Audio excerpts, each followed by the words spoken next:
boy named Screech.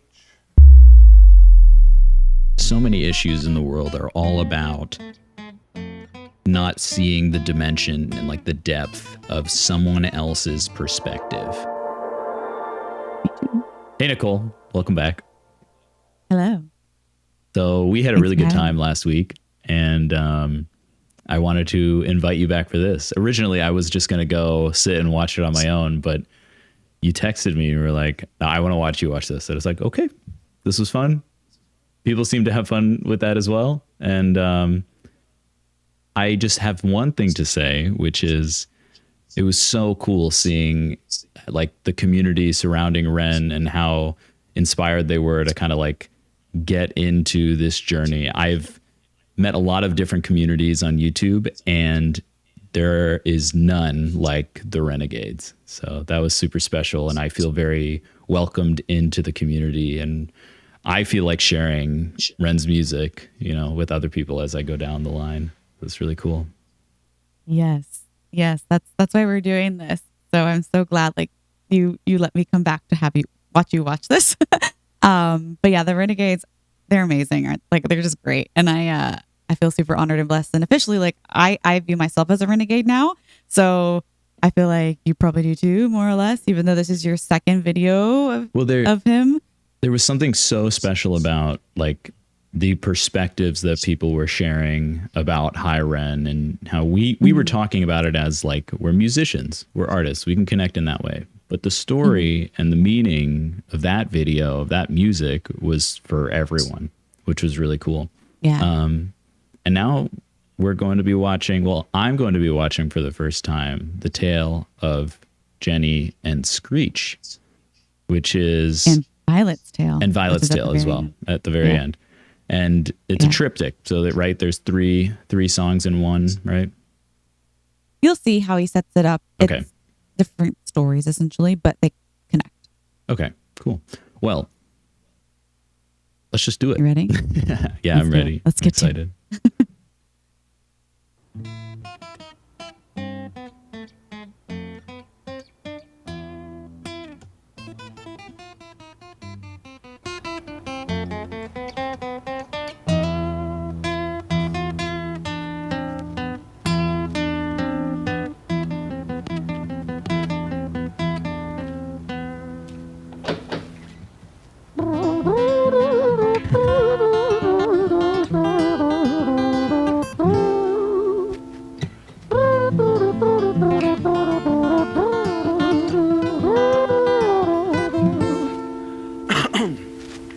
Nice. It was a quiet dark night, empty street. Come on. Oh no, not again. Not again. This is now a theme. I'll say one real quick. The melody and the theme, he's kind of like, he's lip trilling essentially, like. Yeah, exactly. It's like it's giving me like old black and white, you know, European movie, you know, down the streets of Sicily or whatever. It's bringing in, it's such a good like overture to a story. I know this is a story. People have told me this is a story. So it's a really good overture to that. I really love that. Yeah, let's keep going. It's like lo-fi of the voice. It's great. It was a quiet dark night in an empty street somewhere in London City. Jenny walked alone, she was dragging her feet. She was heading back home to sleep. Well, she knew this town, she knew this floor, because she walked it about 1,000 times before. She wanted to escape. Can you blame? Well, on the very same night, in a different place, there walked this hooded young youth by the name of James. He was 14 years old and out of his brain, he'd been smoking ganja with the boys. James, he grew up to be a kid of the street. His mates called him Screech, he was quick on his feet. He was a liar, a thief, at 14 years old, the devil had set his sights on his soul. As Jenny walked home all alone, she felt scared. Usually she was alright, but it was like there was something in the air. A divine intervention telling her to beware, maybe intuition bogging her and making her so scared. Sirens sound in the distance to the beat of Jenny's feet. A symphony of the night that echoes crime on London streets. Jenny turns a corner, their eyes they meet. Our poor girl Jenny. a boy named Screech. Give me all your money, bitch, give it to me. If you cooperate, then you'll soon be free. I want your purse, your phone, don't fucking look at me. I mean it, bitch, are you listening to me? Jenny freezes statue like a lady shakes stalactite. Feel like liquid nitrogen in the dark night. She tried to find strength to move, but stayed as still as a statue in high-heeled shoes. What the hell you playing at? You playing games with me? I swear to fucking God, I'll slice the rosy off your cheeks. You think I don't mean it, girl? You don't know me. The last thing you see will be a boy code. Screech reached with the sheath of the blade, with the teeth that could bite through steel and slice concrete. And he swung possessed with the devil in his chest, and the statue she was turned to butter in her breath. It was a quiet dark night in an empty street somewhere in London City. Jenny lay still on the cold concrete. She's found somewhere to sleep. Well, she knew this town, she knew this floor, 'cause she'd walked it about 1,000 times before. I guess that she escaped. It's such a shame. Yeah.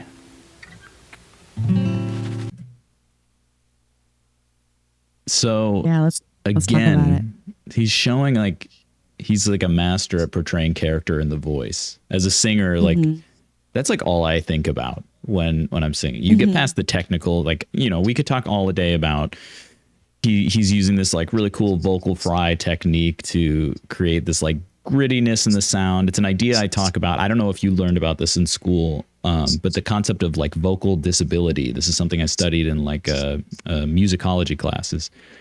As time has gone on, as we've moved away from like classical structure in the 1800s into like a modern era, and like jazz became rock and roll, became contemporary music, like the quality of the voice has more and more become something about like reflecting the person that is expressing it. And in modern singing, voices that have some kind of frailty or crack or something, because the voice is so uniquely tied to us as like human beings, it's the concept of the disability of your body is impacted in your voice. And that's not just like a universal thing. That is something that you can use to express. And that's something that he uses to express this character of this boy with this like raspiness in the sound, and you can feel the pain in his life through the pain of the vocalization.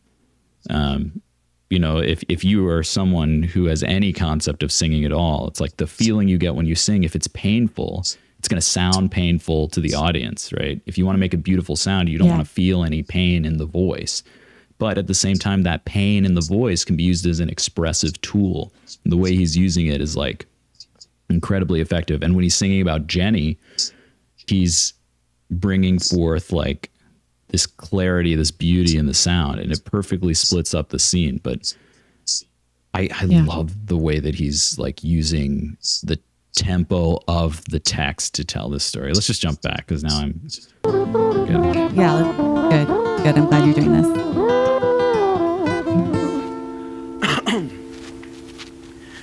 It was a quiet dark night in an empty street somewhere in London City.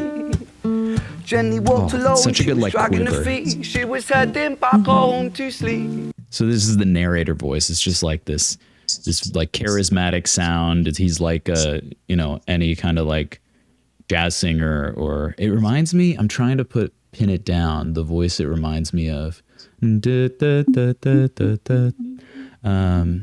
There's some singer. Maybe I'll remember it by the end. Yeah. I feel like, okay. Yes, I'm with you. I have the vision, but I don't know who it is. But I'm like hearing the song like in my head. I'm just trying to think who it is. Yeah. Yeah. Like it's almost like Santana, or not Santana. What's the Sinatra? No. It's some like California beach rock vibe. I'll get it. I'll remember it. It'll come to me. This always happens. Well, she knew this town, she knew this floor, because she walked it about 1,000 times before. She wanted to escape. Can you blame? Ooh, it's so nice. Like it's again, like it's the sound you want to hear. Like it's the sound that welcomes you into the story. That's the sound he's using to introduce Jenny walking down the street. Yeah. And you're like, okay, we got a story. It's almost like Red Hot Chili Peppers. Like, do you know what I'm saying? Maybe. Yes, I'd have to hear them again. It's been a long time, but maybe. It's just the thing with him is, and I wanted to touch on this earlier, you know, he uses everything around him as an instrument, you know, like what I love, like with the voice, especially. And you don't really see that. And I love the rawness that he brings. And like you were saying with like the vocal fry and all those things, I always see like there's beauty in the imperfections, right? Yeah. And the fact that he's using like what we would deem as like, oh, you can't do that, right? As a way to portray something is like inspiring. And like, you can do that. You can do whatever you want. Yeah. And like, he's a perfect example of that. And when I use the term vocal disability, it's not to say like he has a disability. It's using the concept of like disability and quote unquote misuse, right? Misuse of the voice to bring even deeper expression into what he's doing. So here we have our narrator. Yeah, it's absolutely stunning. On the very same night, in a different place, there was this hooded young youth by the name of James. He was 14 years old, and out of his brain he'd been smoking ganja with the boys. James, he grew up to be a kid of the street. His mates called him Screech. He was quick on his feet. He was a liar, a thief. At 14 years old, the devil had set his sights on his soul. He can't like resist bringing out his opinion on James. He's like this, you know, and like he's still the narrator now. He's still talking about James, not as James. And but there's like a heightened intensity to it, but it's still his voice, right? He's not contorting, and it all sounds like his voice. And that's the crazy part. It's like there's so much subtlety in the sound he's making, and there's so much, He walked home all alone, she felt scared. Usually she was alright, but it was like there was something in the air. A divine intervention telling her to beware, maybe intuition bogging her and making her so scared. Sirens sound in the distance to the beat of Jenny's feet. A symphony of the night that echoes crime on London streets. Jenny turns a corner, their eyes they meet. Up or go Jenny, a boy named Screech. Give me all your money, bitch, give it to me. Yeah. If you cooperate, then you'll... So like that was like the perfect anticipation timbre and like pacing of the text, and he's using these like accented syllables. Divine intervention telling her to beware, maybe intuition bogging her. And like that creates this like narrative and like drive and anticipation. You're ready for something to happen before he turns into like James's monologue, and that's so cool. Like I don't know if you've ever like studied like film music, for example, but that's exactly what happens when a big scene is about to happen, and like he brings that forward. Sirens sound in the distance to the... Yeah, and they build it up, and that's exactly what he's doing, just with a voice and guitar, and it's like all of this rhythm. It's so cool. I'm such a nerd about this kind of thing, but it's all live, which is even like the craziest part of it all. Yeah. I mean, that without being said, like one shot take of him just walking down the street and telling the story. And what's cool about it is that the cinematic is the scene that this would happen in. It's not like he's not using B-roll to show over it of like two people. He's literally just embodying the story, and everything on his face and everything coming out in his voice and everything, the way that the music is structured from like a musical compositional standpoint is telling the story perfectly. Of Jenny's feet, a symphony of the night that echoes crime on London streets. Jenny turns a corner, their eyes they meet. Up or go Jenny, a boy named Screech. Give me all your money, bitch, give it to me. If you cooperate, then you'll soon be free. I want your purse, your phone, don't fucking look at me. I mean it, bitch, are you listening to me? Jenny freezes statue like a lady shakes stalactite. And like that's terrifying. He assumes the character so well, and then the perspective shifts to the camera lens, which puts you in her place and like gives you this like sinking feeling that that's what's happening to you in this place, in this area. Like a lot of the comments on the last video were like, everything is intentional. And knowing that gives like me, as someone who's a musician and watches videos and talks about them, I often don't feel like I have the liberty to assume that this kind of thing is on purpose, but there's something so special about like feeling the freedom to know that like everything he's doing is with purpose and reason, and it's so impactful for that reason. It lets my creativity fly when we're talking about this. Well, so real quick, it's like whose brain? Again, like we're singers or musicians. We love to act and we love to just play parts, but this side of things, it's like, who thinks like this?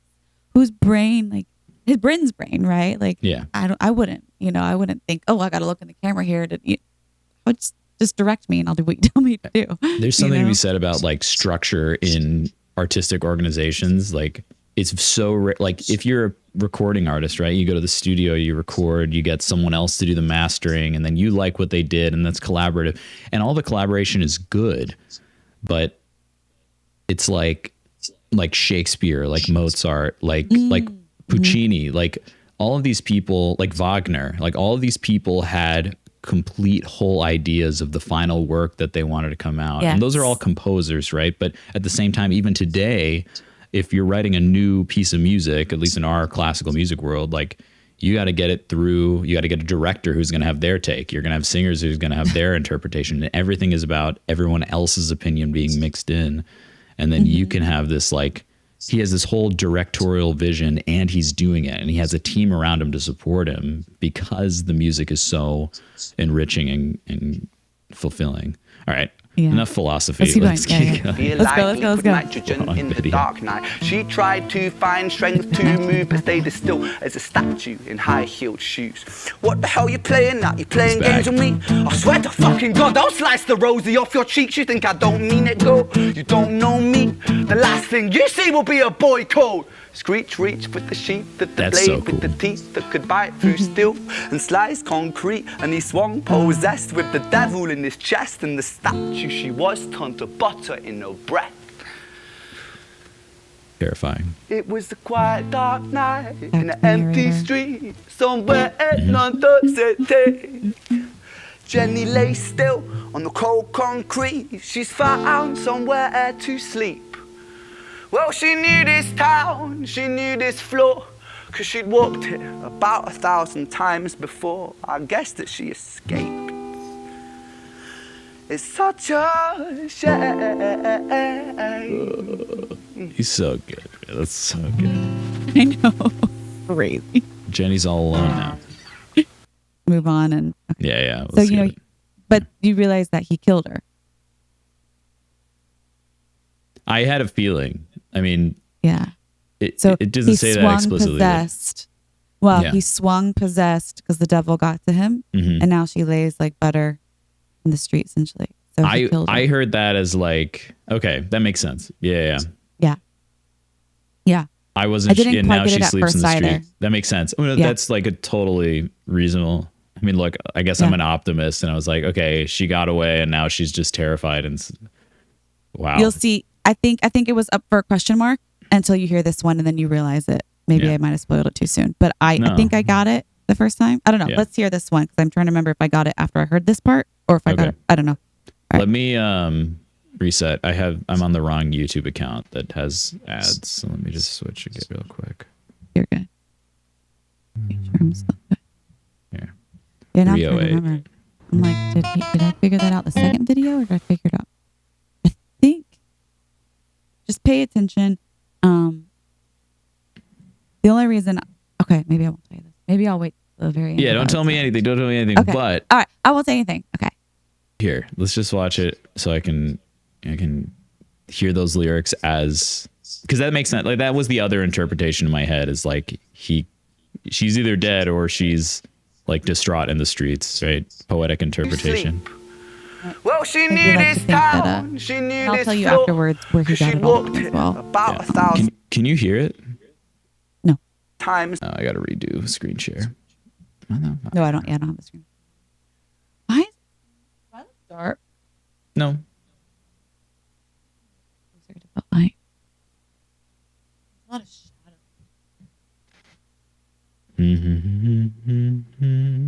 Let me go back to OBS. Okay, OBS looks good. It's just Zoom that doesn't look good. Yeah, it's normal. Zoom is bad.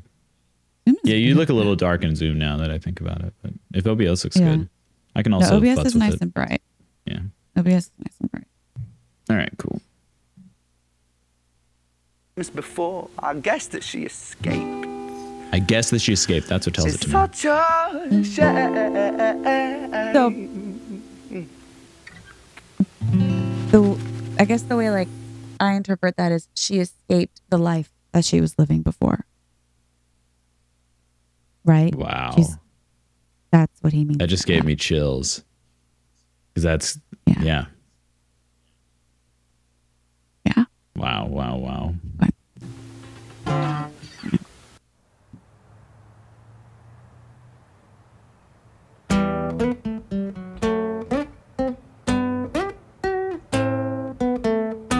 New scene.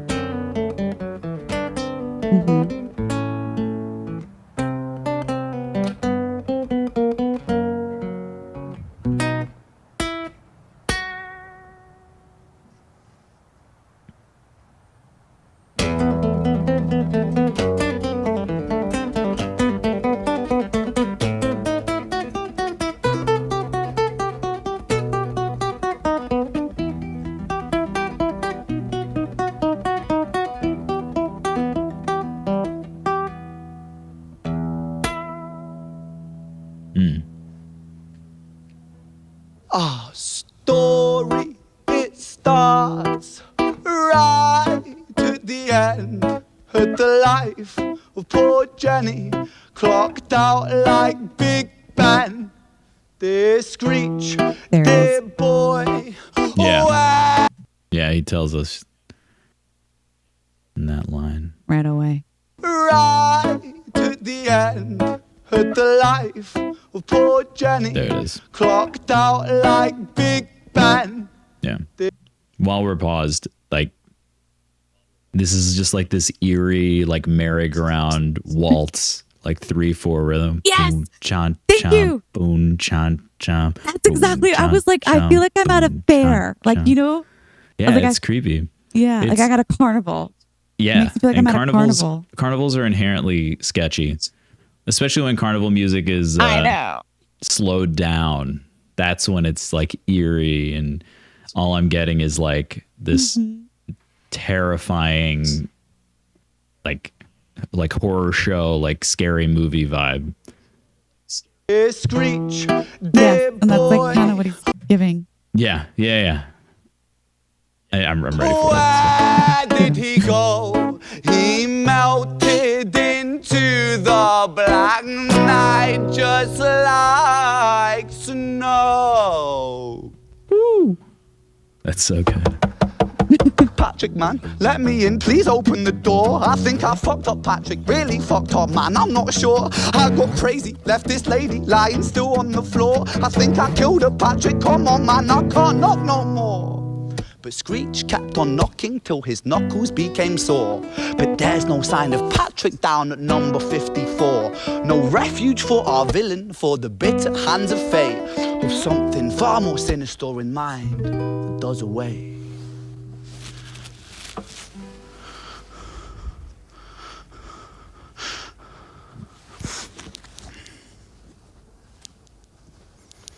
Hey, babe, are you in? Nah, nothing really, I'm just a bit tired, listen. Can I swing around yours for a few moments? I just really miss you, babe. What the fuck do you mean you're busy? You fucking bitch! For fuck's sakes!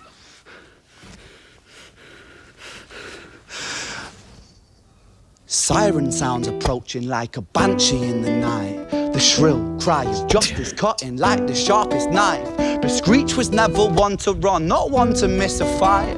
One hand upon his blade, he turned to face the blue lights. Come on then, you fucking cunts, let's fucking have you then. I am Screech, I'm the boss, I'm the ender of men. You think that uniform you're wearing means that you own these streets? These are my fucking streets, and they call me fucking Screech. Richard was an officer who stood at 6'3", working London on the night shift. What he didn't think he'd see was a boy running at him like an animal possessed. With no time to hesitate, he fired 4 bullets at Screech's chest.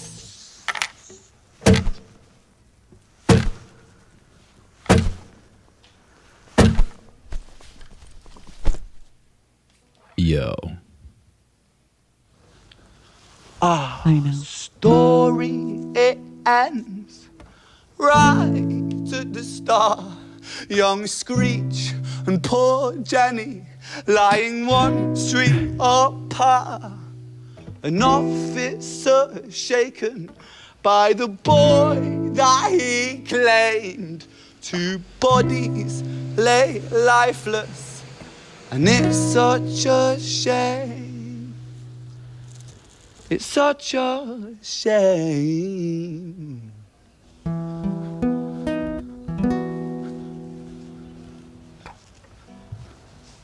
It's like mainlining drama. Let me see. That's the end of Screech's tale. Literally. Yeah. Oh my God, there's so much to talk about. Okay. Let's do what we did before and just go back and I'll pause. This is dramatic. Okay. Like, yeah. It's really, it's also like in the structure of the way it's being presented. It's like, this isn't a verse, chorus, verse, chorus, verse, chorus. I mean, it kind of is.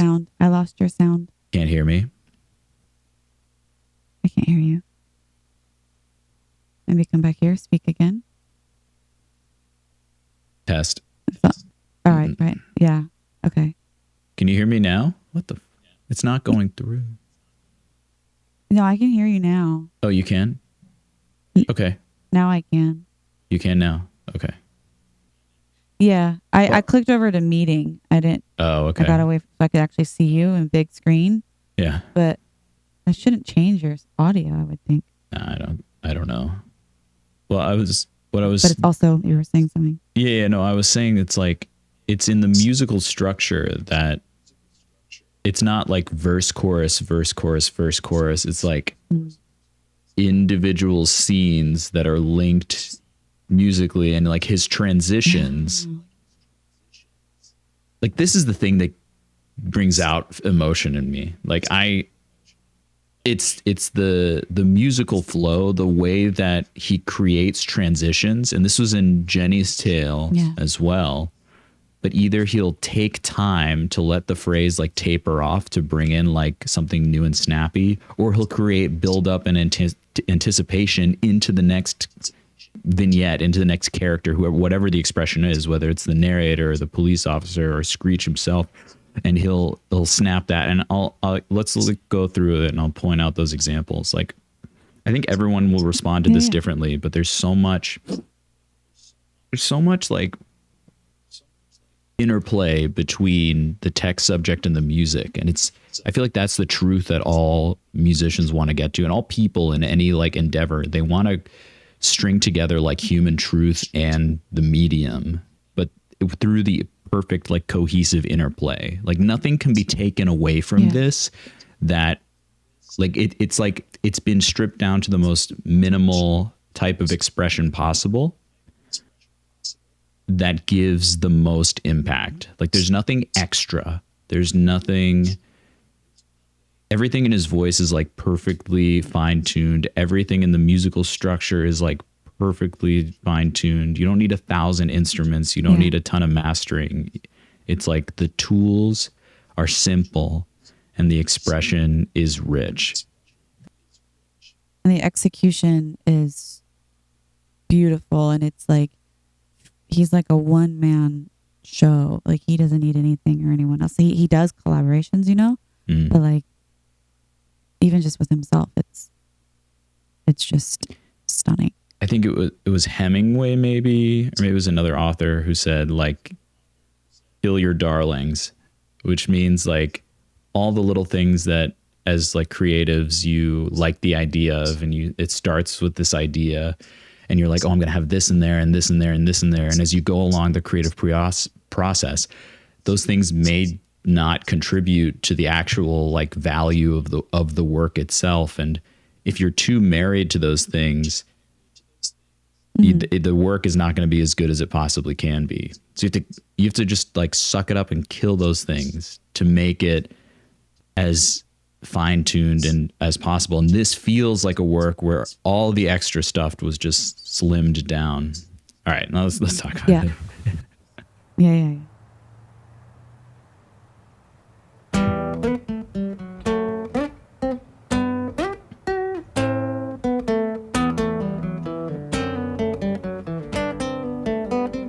that like madrigal Renaissance introduction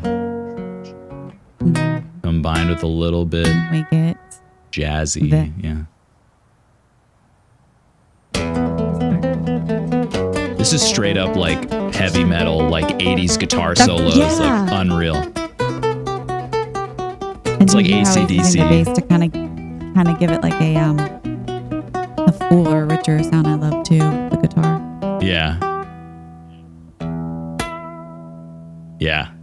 I hear that. Our story, it starts. Carnival Ride. Right at the end, at the life of poor Boom, Jenny, cha, cha, clocked boom, out cha, cha. like Big Yeah. Ben. Dear Screech, dear boy, where did he go? He melted into the black night just like snow. Perfect connection of register, but we can talk about the voice all day, but at the end of it, it's like, what's the final work? Right here. Clocked out like Big Ben. Dear Screech, dear boy, where did he go? That where you hear like he just lets the voice break. I feel like singers in so many capacities, and I am guilty of this. It's like we want the sound to be healthy and beautiful, and that stops you from making moments where like the pain can shine through, which is what people need to hear. Like he's giving us the vocal sound that people need to hear to feel the story in the right way. We don't need that to be a perfect where. We don't need that. Yeah. That wouldn't suit, you know, on the throat, all that. That's what that needed. And you know what's crazy is like, we can talk about it later. He melted into the black night just like snow. Yes. Like he can be beautiful. He can be Patrick, clean. man, knock, let me in. Please open the door. I think I fucked up, Patrick. Really fucked up, man. I'm not sure. I got crazy. Left this lady lying still on the floor. I think I killed her, Patrick. Come on, man. I can't knock no more. It's like fear and spiraling and like that fast patter of text when he's just like perfectly rattling off this monologue to his friend to try to get him out of trouble. And it's like that anxiety is perfectly captured by the spinning camera, as well as like, you know, he brings you into the scene by knocking on the guitar. There's no like added sound effects, nothing. Like the spin, and it's amazing. And he has that anxiety in his voice and anxiety in his face, and he like perfectly just assumes that mode of character, which makes it so terrifying where it goes from here. But Screech kept on knocking till his knuckles became sore. But there's no sign of Patrick down at number 54. Narrator. No refuge for our villain, for Talking the bitter directly hand to of fate, us. with something far more sinister in mind that does away. Something far more sinister in mind. Yeah.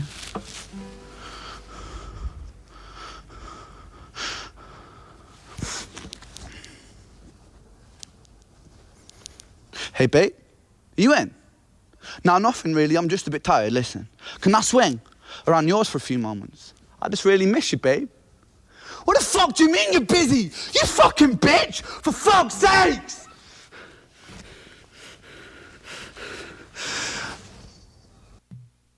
So I had this, right. It just like cuts the music. It's not music, it's a story, right? And he's a storyteller. I had this moment in High Ren where I was like, is this like really him, or is this like part of the show? And that's like what he gives me here. There's like layers, because I think he interacts in that medium of, he takes inspiration from like such old styles of music that are all about, you know, the structure and the plainness. And if you think about like medieval or Renaissance music, it's all about structure, and just there's not a lot of emotion as would relate to us as like humans in the 21st century.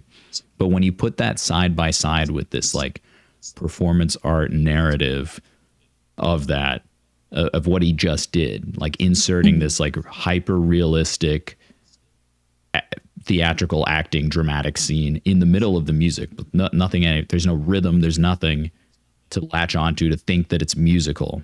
It is music. That scene right there is music. It's like absolutely 100%. but it pulls you out of the music and makes you think about real life. And it's a very just like cut and dry, like toxic conversation, you know?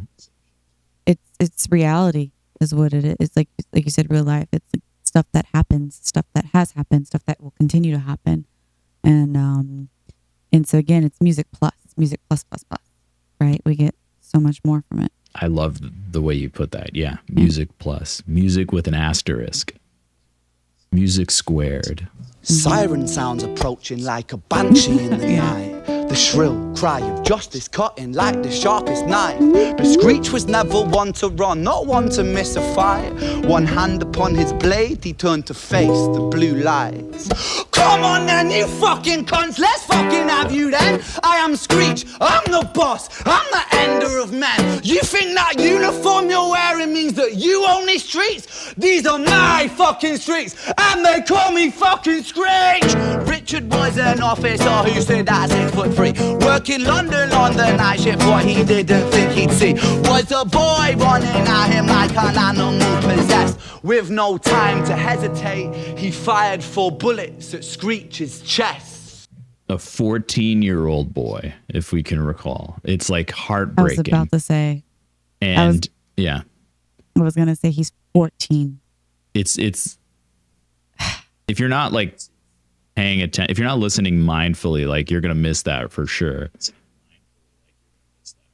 But the 3 scenes of Screech in this are like sorrow and anxiety, going to his friend, spiraling out of control, calling, his girlfriend or someone, a girl who he feels like he can like confide in and go take comfort in, but not effectively communicating, right? Like, oh yeah, everything's fine, but being rejected, and that stirs up the rage that puts him into this place of extreme hubris and overcompensation. And like, this is a story that is, I feel like, told 1,000 times. And the relevance of this narrative to like the climate of today, like police brutality or like unjustified shootings and that kind of thing. It's like the way that most of these cases are painted to us is like so one-dimensional, so black and white.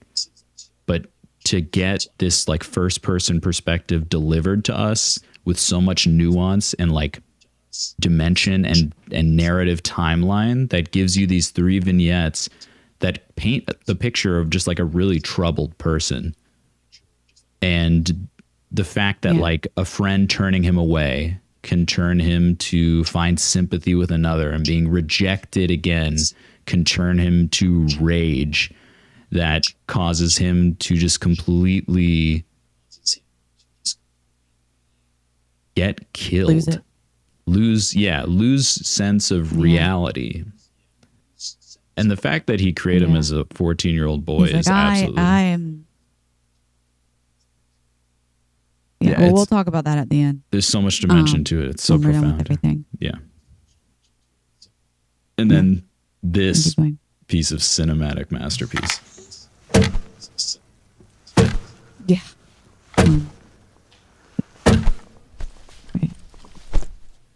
Yeah. The biggest thing about that is you hear the echo off of the like alley.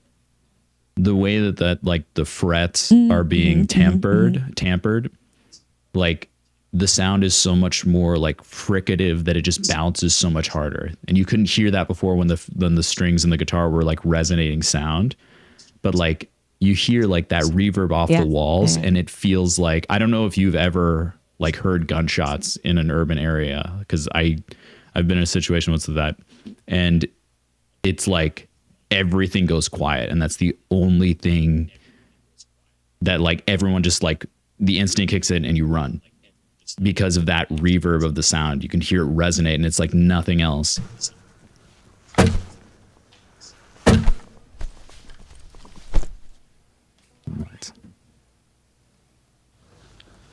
Our story Narrator. ends right at the start.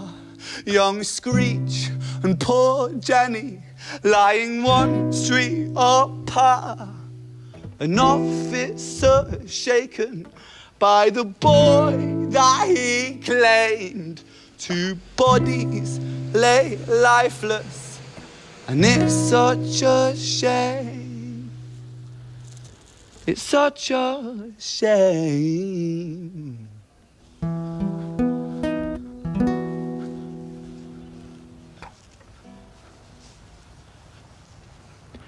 I love that in that last little moment, you can hear the lavalier mic rustling on his clothes, because that probably wouldn't stand out to most people. I don't know why anyone would pay attention to that, but it's, if you've ever tried to produce videos, like we're doing these videos for YouTube, there's nothing 100% authentic about it, because we're sharing a conversation, we're analyzing, we're talking, and yet we're still feeling, but there's always imperfection in it. And in a way, like, I like watching videos that have a little bit of imperfection, because that little piece of imperfection just shows that, like, this is just a guy who's telling this profound, amazing story, and he's using a little lavalier mic that's going to rustle on his clothes, but it doesn't stop it from being so, like, rich and dramatic, and, like, it brings out emotions in you and brings out thoughts in you.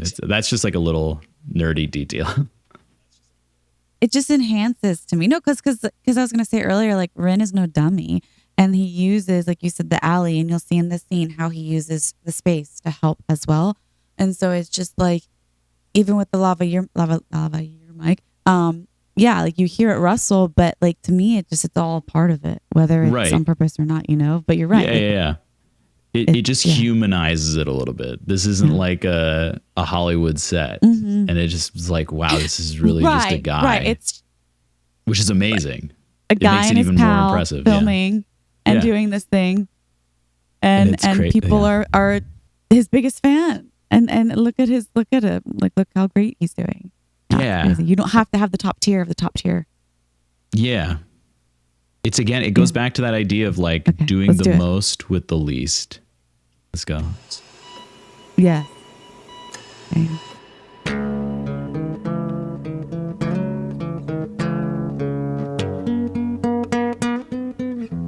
Oh, wow.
London City, far from pretty, 2005. A lady down in Paddington is fighting just to stay alive. Rhythmic beeps and bloodstains, she saw a lady weep, she's tired and frail. To set the scene, we must rewind the hands of time for Violet's tale.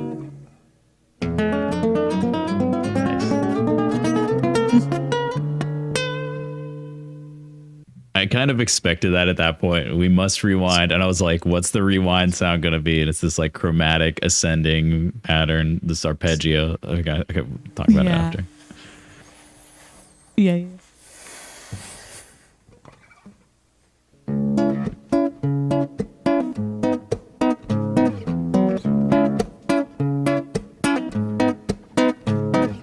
Violet was was a silent girl, grew up with violent starts. Her mother was a drinker and her father was a bastard. Every night he took her tie but never left the room. I'll spare you with the things he did, I'm sure her mother knew. Violet was a silent girl, she moved out at 16. A semi-detached council flat, paid for by a welfare scheme. Packing shelves at Tesco, stacking jars like pickled bricks. She met a boy named Stevie and he was a little prick. Violet was a silent girl and Violet she fell fast. See, Stevie was a wrong un, but he sure knew how to charm her. Every night he took her tie but never left the room.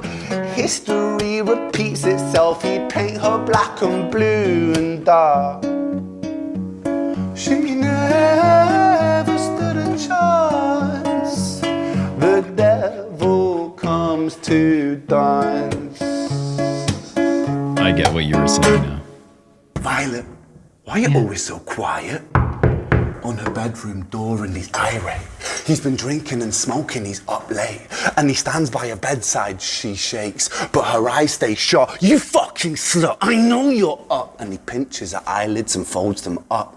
Violet, why are you lying to me, Violet? She stays silent, things turn violent. That's the sound of his fists when they fall like a crashing pilot. Hit like hailstones, one to the collarbone, full force, full blown, blood splat, bone crack, knick-knack, paddywhack, one to the jaw and the tooth spat, detached fist connects and disconnects a bone. A quick deflect to misdirect the blow, but nonetheless his punches met her throat. Such a mess he's left her bruised and broke. Violet, why you always so silent, Violet? Why you such a little liar, Violet? Do you think I wanna do this, Violet? In character, she stays silent. Well, say something, Violet. Silence. Fucking say something, Violet. Silence. Wait. Say something, Violet. Not one word. She stays quiet.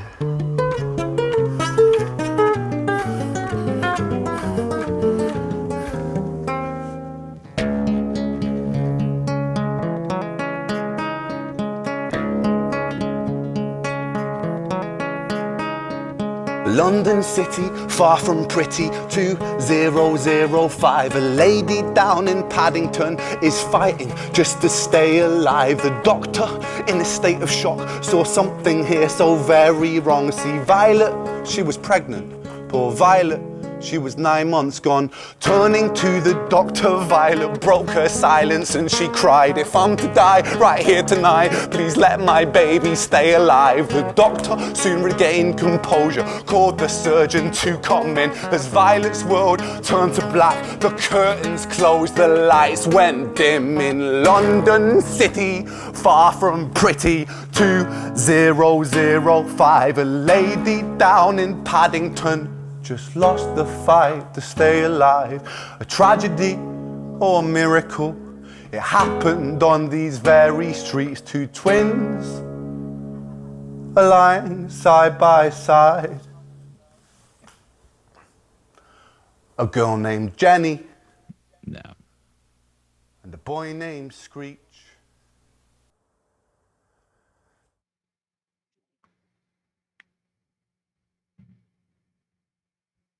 Dude, like, ah.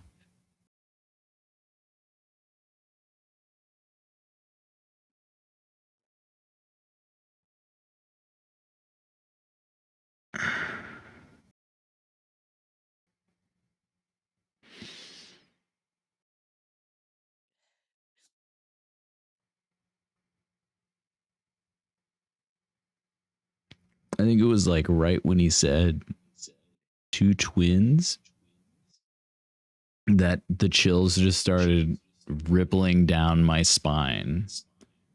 That's when I broke down Like that's when I lost it. When I first watched it. I get why. Yeah.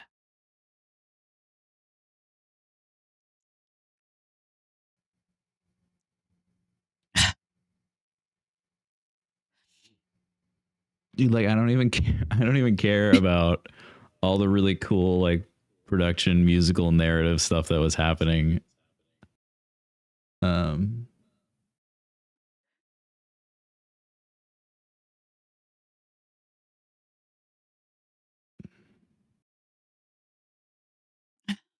You want to just talk about that later? Yeah. Yeah. All right, let's cut this for now.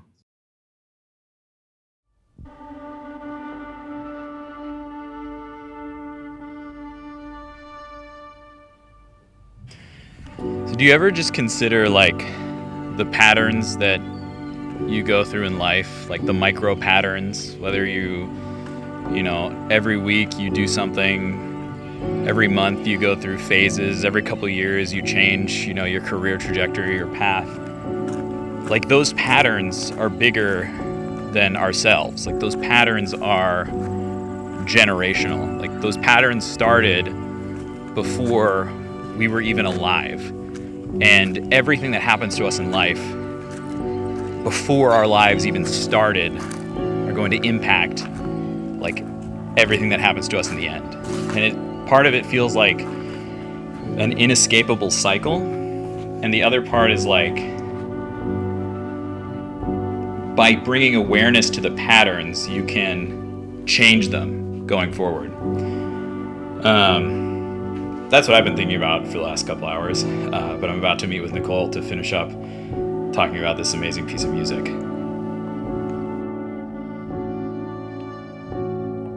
Hey. We got a little bit to talk about. It's been a few hours. Take some time. When I got up after we watched that, I was like physically nauseous. Yeah. I think like the build up of the first two tales like kind of already had me in a place where I was like I was already kind of like ripped open, and then that last part, like I could feel the chills kind of run through me and then like my body became, I don't know how else to describe it. Those are the sensations that I experienced. This absolutely shattering. It's something that like it's hard to process, I think. Yeah. And it leaves you speechless and feeling like, what did I just listen to? Like, yeah. And like hearing the two twins dead in the street, you know, and this is what I've been thinking about. Yeah. What I've been ruminating on is the idea of like the cycle of life and like the patterns that we experience as people. You know, I feel like for me, every like 3 or 4 years, I go through like a shift in identity that makes me rethink and reevaluate how I want to spend my life. And then every week I have a cycle. Every month I have a cycle of things I want to get done. Every year I have goals I want to accomplish and revisit. And then there's like a bigger cycle. And half of that I feel like I have no control over. The other half I feel like I want to use it and change the cycle as I recognize it. But without any recognition of that cycle of life, you know, it's hard to change patterns. And the triptych of stories here feels like it's a cautionary tale or the generational cycles that we experience. You know, if you ignore history, you're bound to repeat it. And that is as valid in like world politics as valid as it is in, you know, ancestry and families. I was going to say, yeah. Yeah, we do it all the time. All right, so let's jump back in. Yeah. And talk about it. Now that our minds are cleared.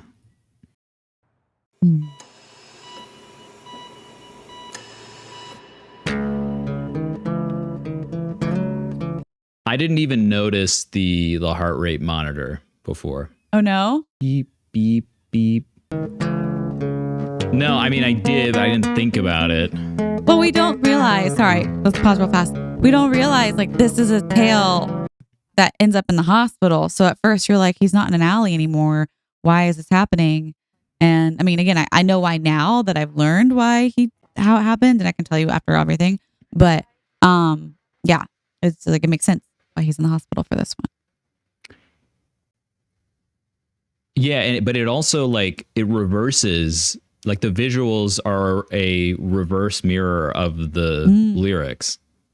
It ends in the hospital, but he's like escaping, which subconsciously tells you that this is going to be like a happy ending, getting out of the hospital. Or you could interpret that also as like freedom from the hospital, freedom from the trap that she is stuck in. We'll get there.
That's like the whole musical overture of this section. Each section has its own unique like musical introduction. And this one by far is like the most dramatic. Like, and it's about, I feel like, the character. Yes. The gravity of the character's life, and or like the emotion of the character. Because with Jenny, he starts out, I'm going to skip just briefly back to that. Like, it's like simple, it's innocent, it's da da da da da da da da. It's Christmas. It's like that Christmas song. It is. I was like, what song? It's now I've already forgotten it, but God rest ye merry gentlemen. God rest ye merry gentlemen. Yeah. Yes. But it's a little. It's dizzying, right? The way, I mean, he expresses that with his action. Yeah. But it's, it's like a friendly little story we're starting out with. But then with Screech,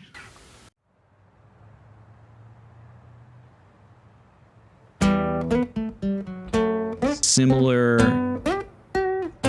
storytelling playfulness, however. But like not really, right? It's a little more serious, a little more dark. Yeah. And then boom. Here. This is everything. This is everything. Yeah.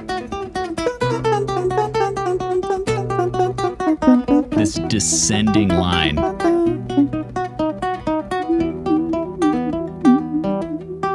It's like it starts, it's impassioned, it's terrifying, it's like Sturm und Drang, if you know like the classical term that refers to just this like ever flowing, churning feeling in the music. And that's the turmoil that we see him play out in the whole story. And then when we start out, beep, beep, beep.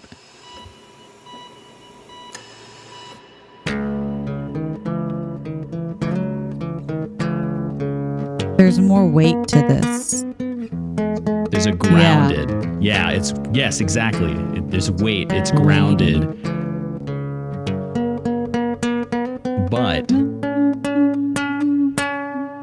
then we're back to this. And it's familiar, and it's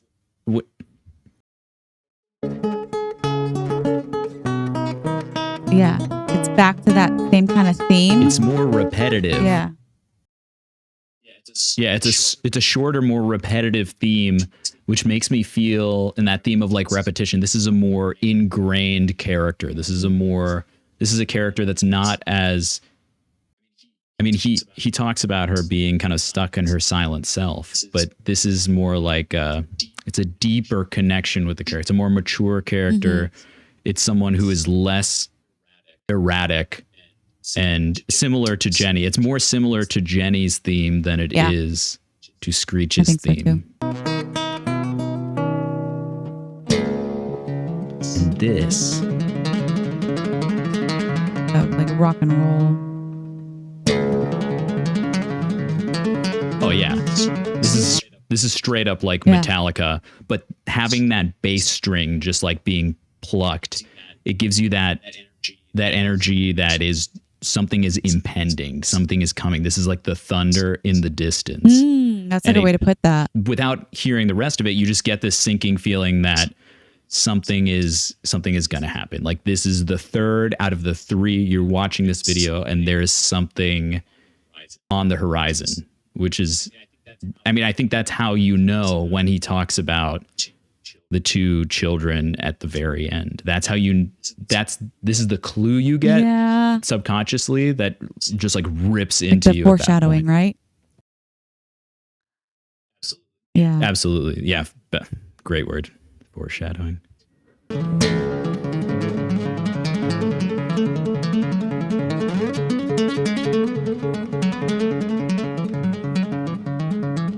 I just love what he does with his voice.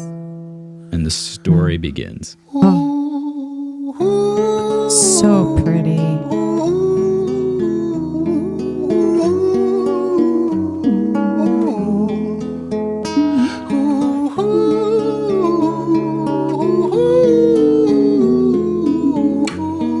That chromatic scale is like the churning, the it's like, it feels like insanity, right? It's this cycle. We had this really cyclic theme, and then that descending chromatic scale is like the uneasiness that doesn't, chromatic scales are amazing because they fit in every key in some way, but they give you the theme. They're always an interruption on the theme. Yeah.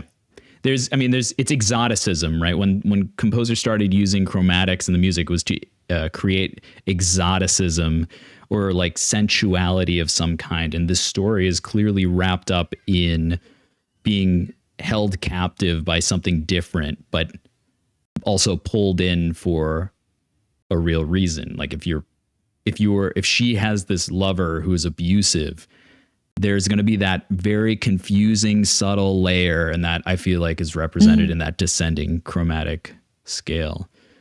And also the way he's representing the character visually, looking around and rocking back and forth. It's like there's an inner coping that is preventing any escape from this theme, from this musical theme. Crazy.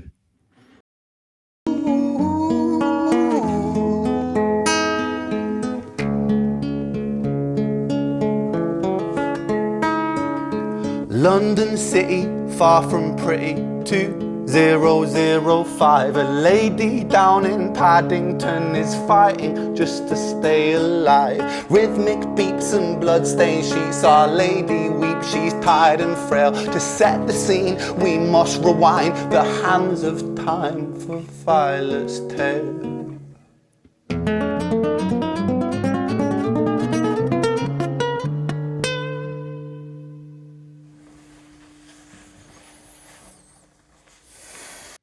That's where it makes sense. That's where it makes sense that he's starting in the hospital room. Because it's, in one way you could interpret it that we're ending Screech's tale and then rewinding. But it's a singular tale that starts with her in the hospital. The intro. Yeah. That shaky, uncertain, stuck. That moment before she decides, like, save the children over me. Right. And then it rewinds. Yeah. And then we go back to the alley, to the rooms, to all that. Yeah. No, it makes sense. Complete sense. Yeah. It's all, so the entire visual is the rewind from here while the story is being told out. Oh yeah, I didn't pick that up the first time.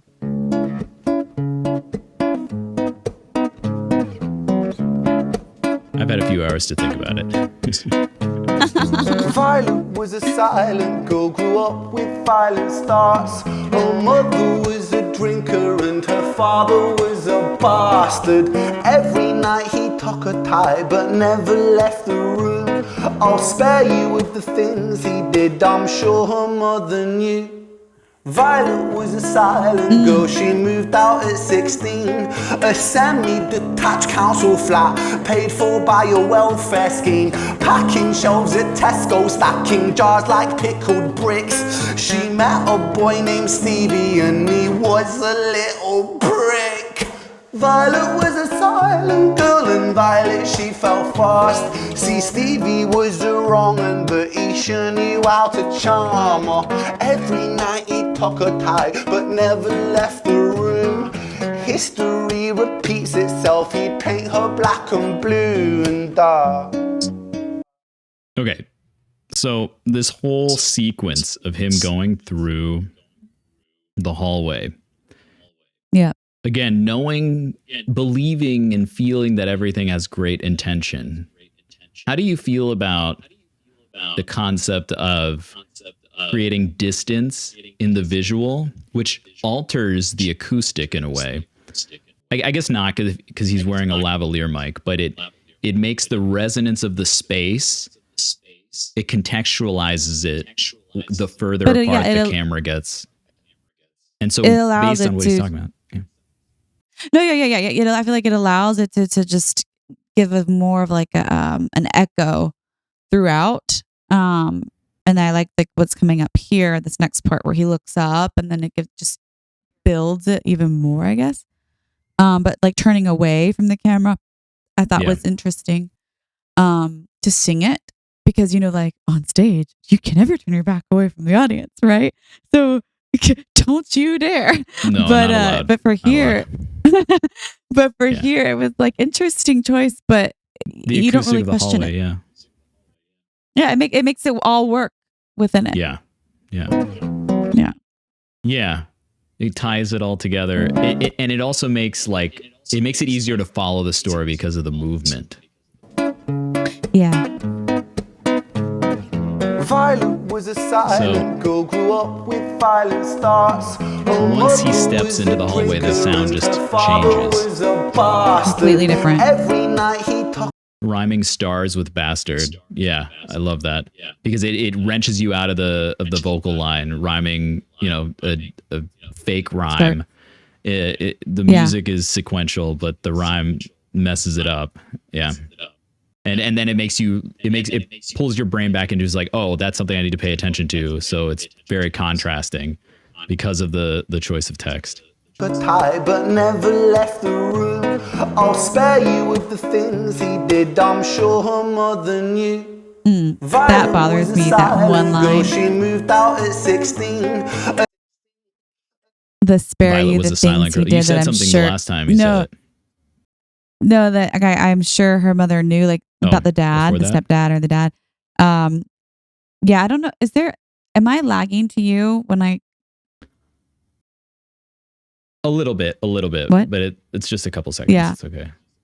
Okay. Yeah. Same for you. You're lagging a few seconds. Okay. Same for you. I watch your mouth go and then the words come afterwards.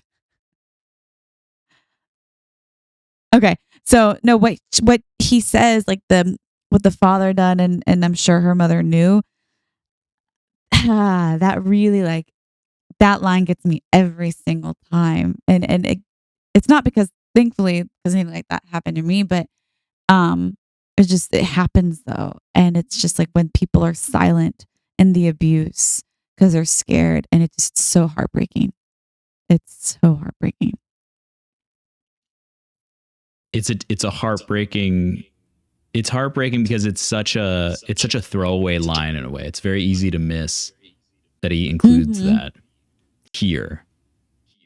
Yeah. Especially when you're watching it through, and that can just skate by and you're like, oh, that sucks. And she goes into subsidized housing, but then she gets away from that. But then Stevie, right? That's the name. Stevie is Stevie, the guy. Yeah. the repetition of that cycle for her. Yeah. Yeah. I'll spare you with the things he did, I'm sure her mother knew. Violet was a silent girl, she moved out at 16. A semi-detached council flat, paid for by a welfare scheme. Packing shelves at Tesco, stacking jars like pickled bricks. She met a boy named Stevie and he was a little prick. Violet was a silent girl and Violet, she fell fast. I love that he colors the text with his voice in order to to captivate the subject. Yeah. Like was a little prick is ugly, and then he brings his voice up into this beautiful Violet was a silent type, like just light, lofty, and that gives us an idea of her character, a deeper dimension into her character. You know. So good.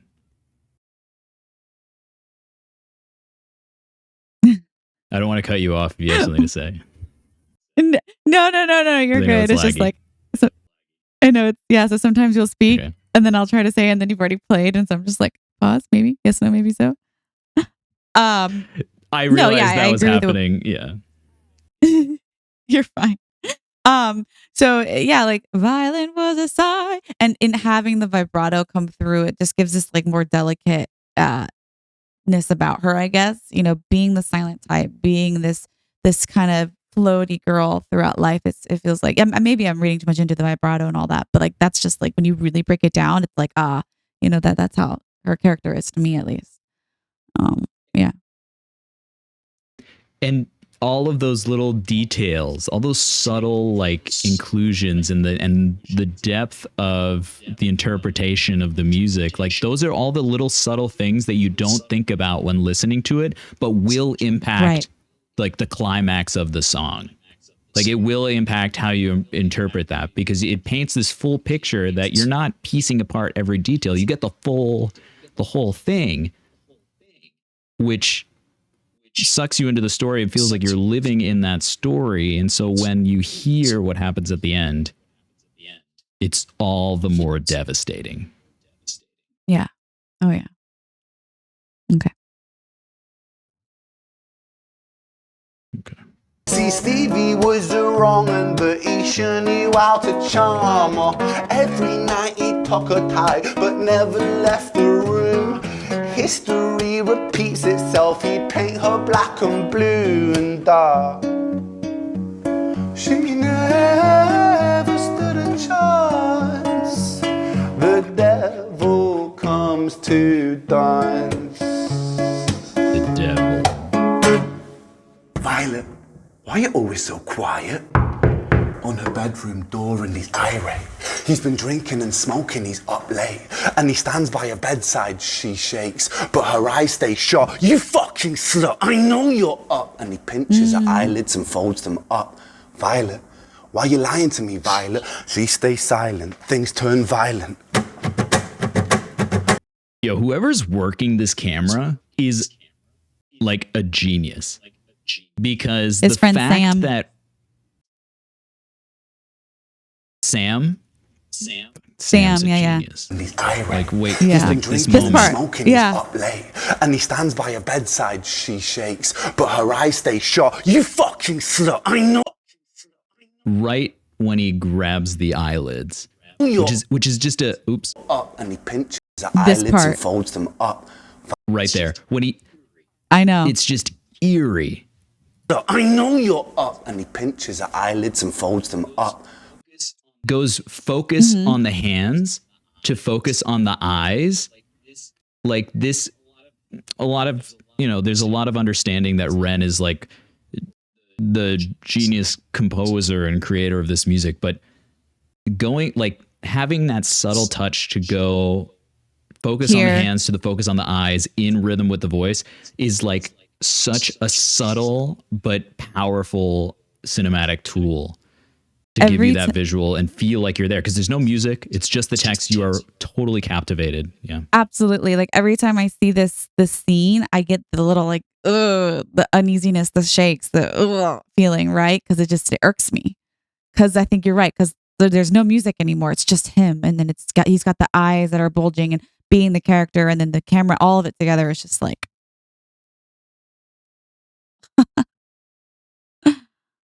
Yeah. It's going back to what he portrayed with at the beginning, where the music is like, I interpret it as like a coping mechanism that he's portraying for her. Like the music is the cope, and the music is what allows her to get through her life. And then the music stops when he shows up. yeah. And it's just, and it pulls you out of that comfort of that repeated guitar theme and into like puts a magnifying glass up to the reality of her life. Mm-hmm. You fucking slut, I know you're up. And he pinches her eyelids and folds them up. Violet, why you lying to me, Violet? She stays silent, things turn violent. That's the sound of his fists when they fall like a crashing pilot. Hit like hailstones, one to the collarbone, full force, full blown, blood splat, bone crack, knick knack, paddy whack, one to the jaw and the tooth spat, detached fist connects and disconnects a bone. A quick deflect to misdirect the blow, but nonetheless his punches met her throat. Such a mess he's left her bruised and broke. Violet, why you always so silent, Violet? Why you such a little liar, Violet? Do you think I wanna do this, Violet? In character, she stays silent. Well, say something, Violet. Silence. Fucking say something, Violet. Silence. Wait. Say something, Violet. Not one word. Yeah. It's funny because I hear seagulls outside right now. My window, my door is open. Oh yeah. And I heard it in the recording and I was like, wait a second. But I heard it before too.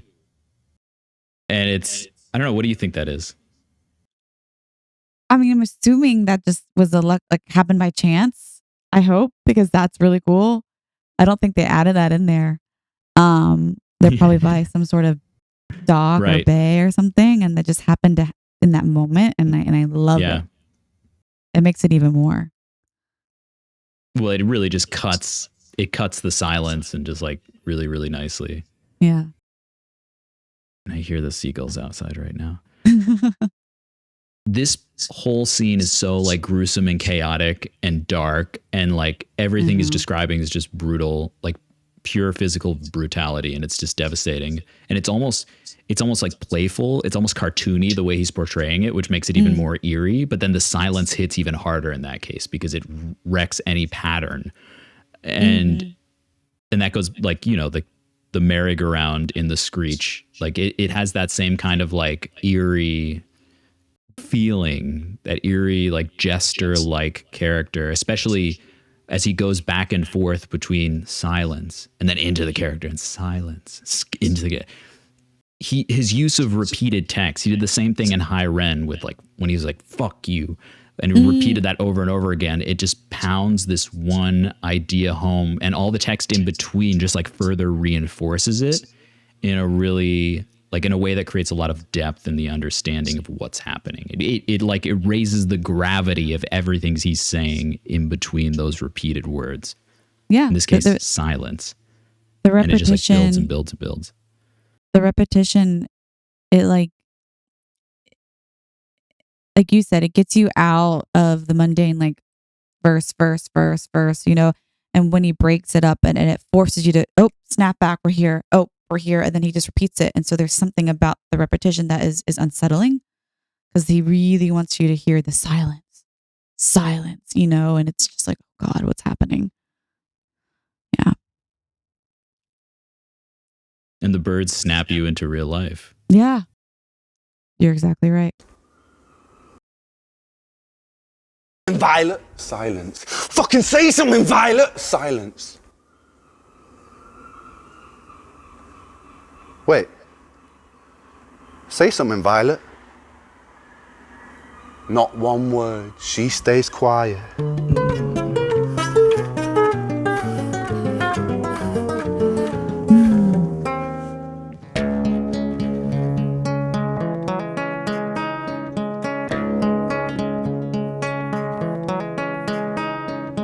London city, far from pretty, 2005. A lady down in Paddington is fighting just to stay alive. The doctor, in a state of shock, saw something here so very wrong. See, Violet, she was pregnant.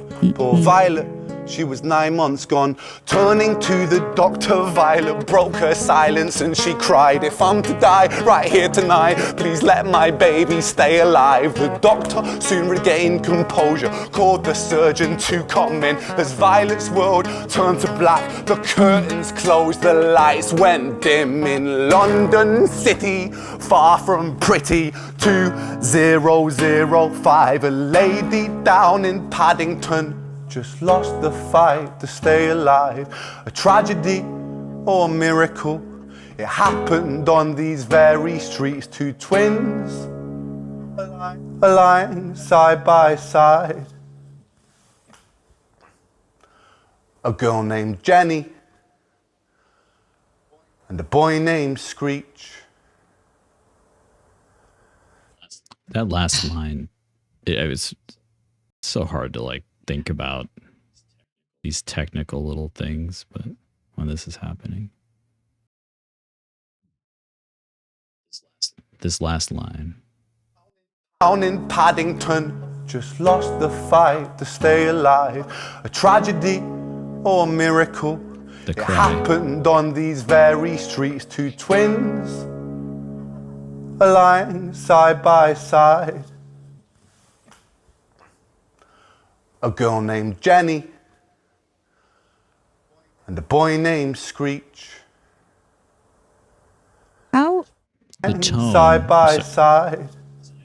Side by side, the tone, like he himself, Ren, the artist behind the character, you can hear it is like so deeply connected to that section. It's interesting how he says tragedy or miracle. Did you hear that? Like, what are your thoughts on that? The tragedy or miracle that happened on these very streets. It's a miracle that the children were saved. Their lives were saved. Tragedy that they came into this world only to repeat the cycle again. And be killed. I mean, at face value, if you know, at like a surface, superficial value, a miracle is that the children, survived. But then it would be like a tragedy and a miracle. A tragedy or a miracle being at the end of this triptych of music is contextualizing the entire triptych, all three songs together, all three stories together. Yeah. It's so eerie. And it's so amazing to me how so many issues in the world are all about not seeing the dimension and like the depth of someone else's perspective and not understanding like another human. We as a society, as media progresses, as social media becomes like shorter and more condensed with more, manipulation of information through the condensation of like video and audio and text, and you just get little snippets of everything. It's like a person's identity, the people you interact with online, everything they are becomes just little pieces of information, which in my opinion just diminishes the idea of the whole person.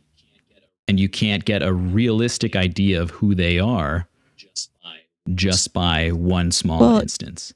You can't understand. No. And it comes down to, we're not meant to live in a world like this with all eyes on us all the time. And social media, that's not how we're designed. It's not what was supposed to happen. I mean, you get hit with dopamine after dopamine and all these things that rush to your brain.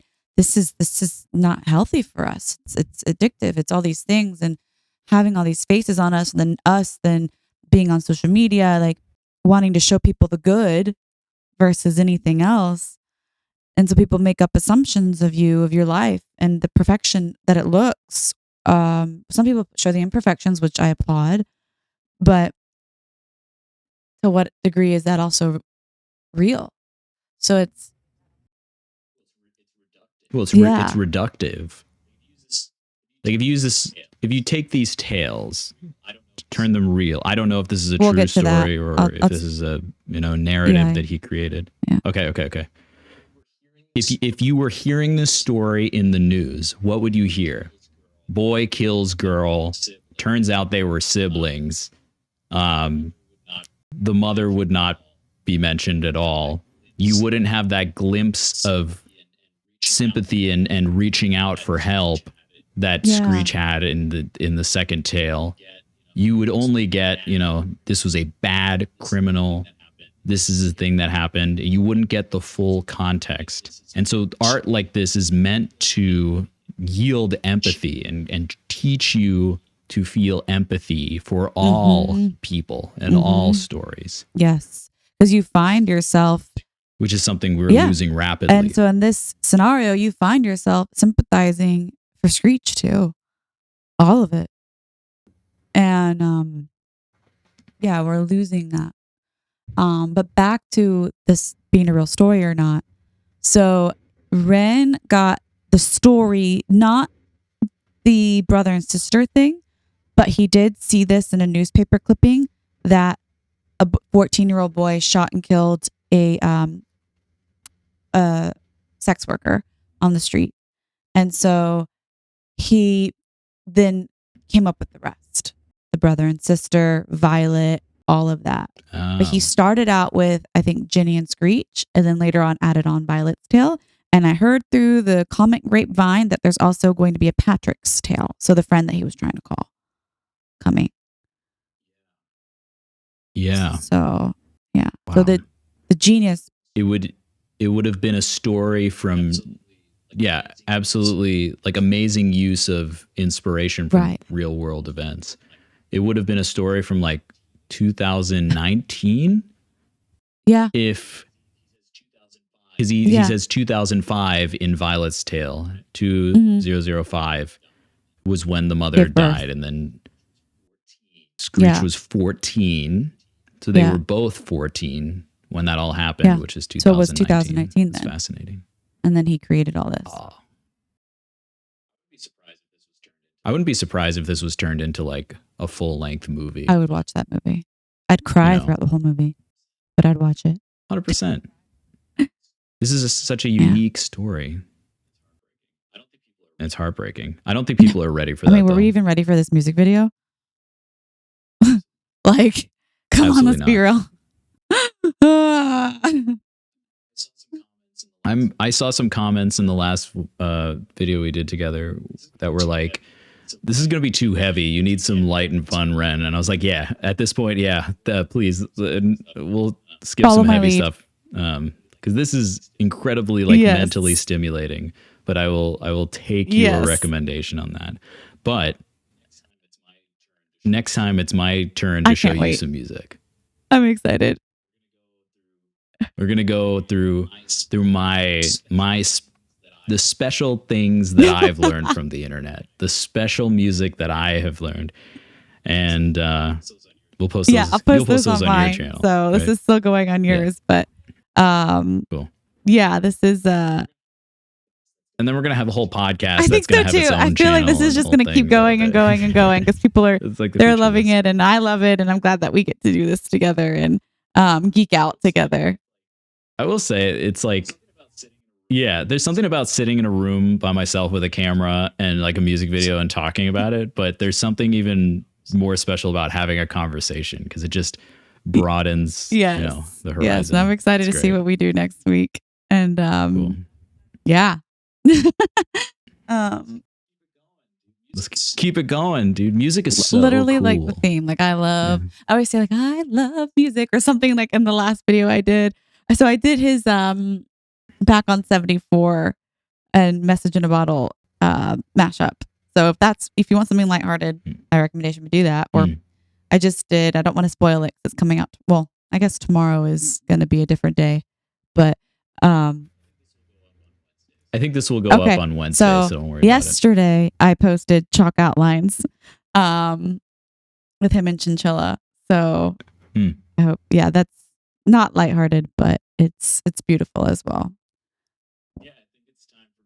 Yeah, I think it's time for me to take off the training wheels and dive in a little bit. Should. Absolutely. Myself. Don't worry, guys. We're still going to be doing Charlie and Nicole stuff. Yeah. Yeah, this is fun. This is going to stay. I'm loving it. This is good. All right, you guys. All right. Well, thank you, Charlie. It's gone on long enough. This is like a 2-hour video. Real quick. So when I did mine, that was 48 minutes. They're like, right. I wasn't going to watch it because it was 48 minutes long, but then they watched it. I'm like, we loved it. And I was like, yeah, see. I loved it too. It's good. It's all good. All right. Anyway, have a good day, everybody. You as well. Nicole, Thanks, have a Charlie. lovely day. We'll talk Bye-bye. soon. Bye.